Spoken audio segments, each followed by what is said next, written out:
Hi, Lee Smith. And Jane Johnston from Blood and Iron Martial Art. Today we are reviewing the Spes Heavy Gauntlet. As you can see, we have a lot of them. This is a glove that we like recommending to our students. So first impressions, I think they're huge, first of all. Just like right out of the box, pick one of these up. They're quite large, especially on the hand. I do like the way they look despite that, and I feel like I'm pretty invincible in them. Like I can punch through a wall with this, and that kind of makes me happy.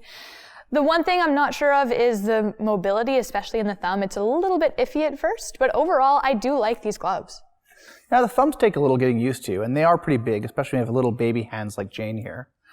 But, you know, I don't really consider them to have really any issues.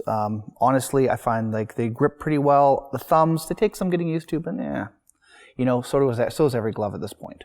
Yeah, first impression I think on these guys is pretty good. Yep. Okay, so the break-in. The break-in period on these, I found when I was breaking in my own gloves, was probably about 3 to 4 hours a week for a month. So I mean, that's like 3 and 4 hours a week of sparring. And so with intensive use, 1 month. With casual use, probably closer to 2.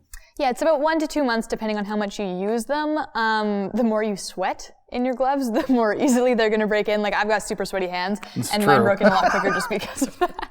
So if you got that going for you, it's a bonus in this situation. Okay, so for things we like, even though they're a little bit stiff to begin with, I did find them to be really usable straight out, even though, like I said, they're a little stiff. I love that it takes out a lot of the risk of getting a serious injury to the hands. With a lot of other gloves, even on the shell part, you can get injured if you take a really strong hit.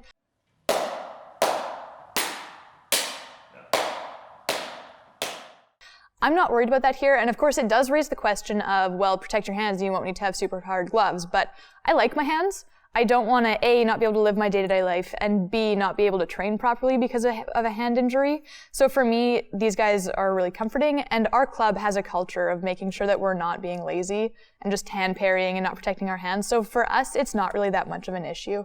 I like my hands, and so I like these gloves. As most people who practice HEMA know, broken fingers are a serious issue in HEMA. I mean, like you see them almost every tournament. Broken fingers, like I've broken almost every finger on my hand over my career. And I mean, it's a serious problem. With that said, these gloves I've taken some pretty solid hits to the hands, like either my own fault or in tournament. And I mean, they've been very protective. So from a coach's perspective, they're kind of a blessing because I can give these to a new student and the risk of injury drops. Unfortunately, no matter how much you train a person to parry with the damn sword, they're going to hit parry with the hands pretty often until that's trained out of them, especially in the beginning, the first 3 months. I mean, they're going to make a hand parry at least 3 times every time they're sparring. If they're not, I mean, they're probably just an amazing student. All right, so things we'd like to see changed. Like I said before, they are huge. I personally don't mind that, but it would be kind of nice to have a lower profile gauntlet. For the protection though, I will take that exchange any day of the week. There are a few gaps in protection. The Spes fingertip caps are something you might want to wear if you're really cognizant of things happening to your hands, and the thumb isn't quite as protective as the rest of the gauntlet, but overall it's really not that bad.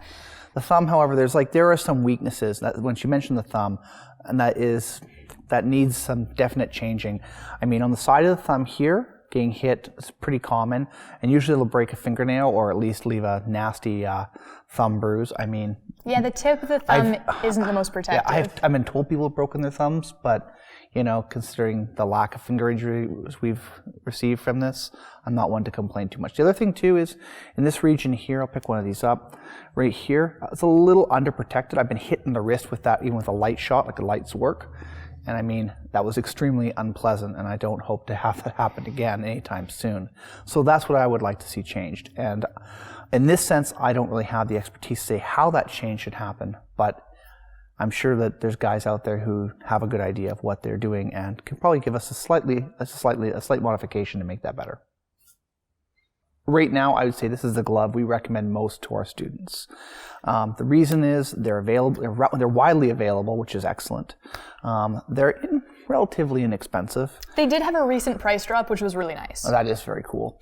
Also, the other thing too is, I mean, they're probably the most protective option on the market currently. So, I mean, all in all, it's probably my favorite glove. Quality is very standard right across the board, which also makes it easy to understand what they're getting into when they get it. I just like that my hands feel like a tank when I'm wearing them. In terms of rating though, we are going to give the Spes gloves a 1 thumb up.